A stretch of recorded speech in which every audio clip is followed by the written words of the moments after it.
Halo, salam fisioterapi. Selamat datang di channel kami. Terima kasih sudah menyaksikan video ini. Kembali lagi bersama kami, saya Johan Joshua. Saya Frederick Limbo. Jadi pada video kali ini kami akan membahas tentang penyakit ya yang ada di bagian siku, atau nama kerennya biasanya apa bang?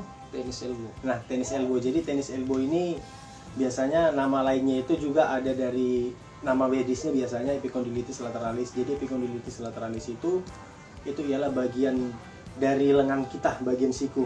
Jadi itu diambil dari nama bagian tulang lengan atas kita. Ada di bagian ujung tulangnya namanya epicondylus lateral dan epicondylus medial. Tetapi yang kita bahas kali ini itu ialah bagian lateralnya. Jadi beberapa penyakit ini biasanya diderita oleh para ibu rumah tangga yang sering menggunakan aktivitas lengan. Contohnya menyuci, kemudian atau mungkin atlet juga ada, contohnya yang sering main tenis, atau bisa juga karena main golf ya bang ya. Tetapi selain dari aktivitas itu, bisa juga akibat dari pengaruh cedera. Cedera yang bagaimana? Bisa juga karena benturan, bisa ya bang ya? Bisa. Jadi karena ada benturan di bagian siku kita, itu bisa menyebabkan inflamasi atau peradangan, sehingga akhirnya menjadi epicondylitis lateralis, jadi meradang dia. Nah, jadi pemeriksaan fisioterapi terkait penyakit ini ada beberapa pemeriksaan. Salah satunya itu ialah chair test. Jadi chair test ini kita menggunakan bangku untuk memeriksa penyakit ini. Oke, jadi kita akan mendemokan. Yang pertama kita butuhin, yang pertama itu ialah bangku. Nah, jadi bangkunya kita bisa menginstruksikan kepada penderita atau orang yang merasakan sakit atau pasien untuk menggenggam bangku dengan tangan yang dikeluhkan. Contohnya nih, tangan kiri. Nah, jadi kita suruh pasiennya untuk meluruskan lengan dengan posisi tangan menelungkup. Jadi menelungkup, bukan membuka seperti ini. Ya, bukan seperti ini, tetapi seperti ini. Nah, sesudah itu kita menyuruh mengangkat bangku. Coba angkat bang. Nah, sesudah bangku diangkat, kita menanyakan kepada pasien, ada nggak terasa nyeri pak? Nggak ada ya. Nah, jadi pada saat pasien mau mengangkat bangku seperti itu, kita menanyakan kepada pasien, ada nggak terasa nyeri atau apa sih yang dirasakan dia? Biasanya pada pasien-pasien yang merasakan nyeri pada bagian siku bagian luar atau lateral epicondylitis ini, dia akan mengeluhkan nyeri pada saat melakukan itu. Dan biasanya aspek nyerinya itu berada di bagian lengan sini, yang paling titiknya itu berada di sini, di bagian siku luar ini, paling nyeri. Nah, pemeriksaan lain selain daripada chair test itu ada nggak sih? Ada. Jadi namanya ada beberapa pemeriksaan lainnya, itu ada Boden test. Boden test itu apa? Mungkin beberapa di antara teman-teman sudah ada yang tahu, atau mungkin ada yang belum tahu juga, sebagian kita di sini sharing. Jadi Boden test itu tes menggunakan manset dari alat tensi. Jadi kita instruksikan pasien untuk menggenggam alat tensinya, yang sebelumnya kita juga harus punya alat tensinya dulu. Kita memakai tensi yang manual, bukan yang digital. Kita menginstruksikan pasien untuk menggenggam manset dengan contohnya tangan yang sakit sebelah kanan. Jadi kita mengunci dulu alat pompanya. Nah, pada saat seperti ini kita jadi kita menginstruksikan kepada pasien untuk menggenggam kuat mansetnya ini hingga di bagian nomornya ini berada di nomor 30 mm relaksa. Jadi coba genggam bang. Terus lagi, belum 30. Terus lagi, genggam lebih kuat. Lebih kuat genggam lebih kuat. Lebih kuat. Stop.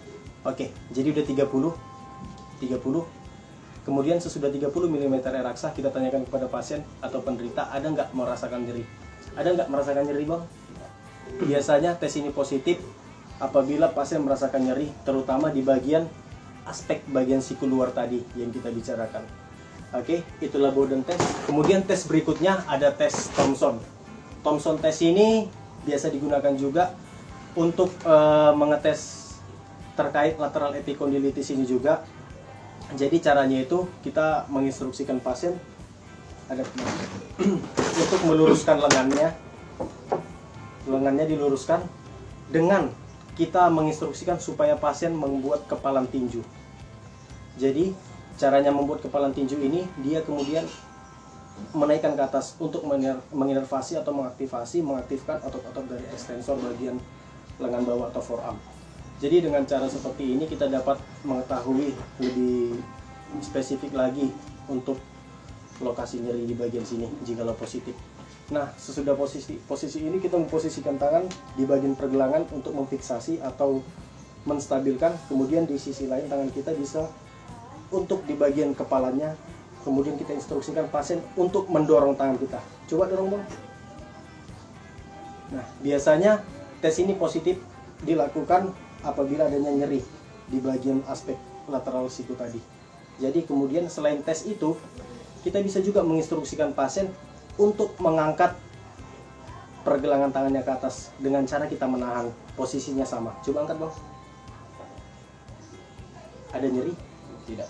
Nah, tes ini biasanya akan positif atau adanya nyeri apabila dengan orang yang memiliki gangguan pada bagian lateral sikunya. Kemudian tes berikutnya ada meal test. Jadi meal test ini bisa posisi berdiri ataupun posisi duduk.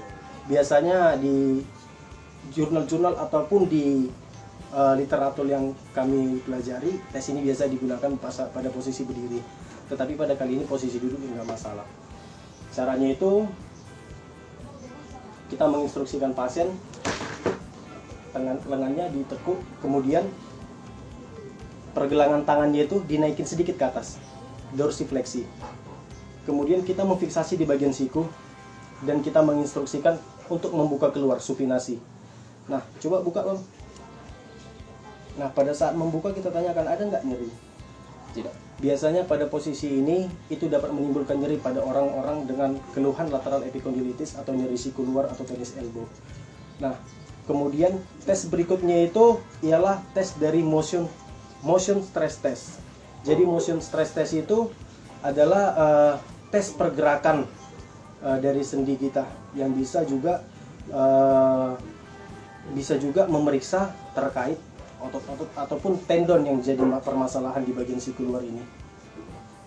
Jadi caranya itu kita memfiksasi di bagian sini, kemudian kita menyuruh pasien untuk menggerakkan sikunya, menekuk dan juga meluruskan dengan catatan posisi pertama itu harus seperti ini. Siku fleksi atau ditekuk, kemudian pergelangan tangan fleksi atau ditekuk. Nah, pada saat ini nanti kita menginstruksikan untuk meluruskan lengannya bersamaan. Kemudian diulangi lagi gerakan seperti ini. Jadi ini lurus, ditekuk, lurus. Oke, coba bang. Luruskan semuanya. Ya, tekuk lagi. Luruskan. Tes ini positif apabila terjadi adanya nyeri di bagian lateral siku, dan juga untuk penyakit lain biasanya tes ini positif juga apabila ada orang dengan gangguan keluhan penjepitan nervus medianus. Jadi apabila dilakukan tes ini, orang tersebut akan merasakan kebas-kebas ke bagian tangannya. Nah, dan tes ini juga positif juga untuk epikondilitis lateral test. Kemudian tes yang terakhir itu ialah Cozen test. Jadi Cozen test itu apa sih? Cozen test itu adalah tes terakhir untuk mengetahui ada tidaknya gangguan dari lateral epikondilitis ini. Jadi cara penggunaannya itu kurang lebih hampir mirip dengan Thomson test yang versi keduanya yang lurus gini tadi. Tetapi posisinya kali ini Cozen test itu, kalau Thomson test itu dilurusin, tetapi kalau Cozen test itu ditekuk. Nah, setelah ditekuk seperti ini, kita dapat memfiksasi di bagian sini, kemudian kita menginstruksikan kepada pasien untuk mendorsifleksikan atau menaikkan pergelangan tangannya ke atas. Yuk, coba naik bang. Nah, sembari kita menginstruksikan kepada pasien untuk menaikkan lengannya, kita juga harus menanyakan ada tidaknya nyeri pada saat melakukan gerakan ini. Ada nyeri bang? Tidak.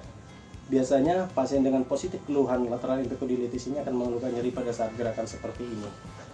Jadi itu ialah beberapa pemeriksaan yang bisa dilakukan terhadap orang dengan keluhan lateral epikondilitis atau tenis elbow, atau bahasa umumnya ialah nyeri siku bagian luar. Nyeri siku bagian luar. Jadi beberapa hal yang bisa dilakukan pada saat pasien ataupun penderita terkena penyakit ini pada 1-4 hari pertama, karena itu masih akut, penderita dapat mengompres dengan menggunakan RS. Dan apabila sudah lebih dari 1-4 hari, kami sarankan untuk berkunjung atau mengunjungi klinik fisioterapi terdekat ataupun rumah sakit terdekat untuk menjalani pengobatan. Kiranya video kami ini dapat bermanfaat. Tetap saksikan channel kami dan juga nantikan video-video kami berikutnya. Terima kasih. Salam fisioterapi.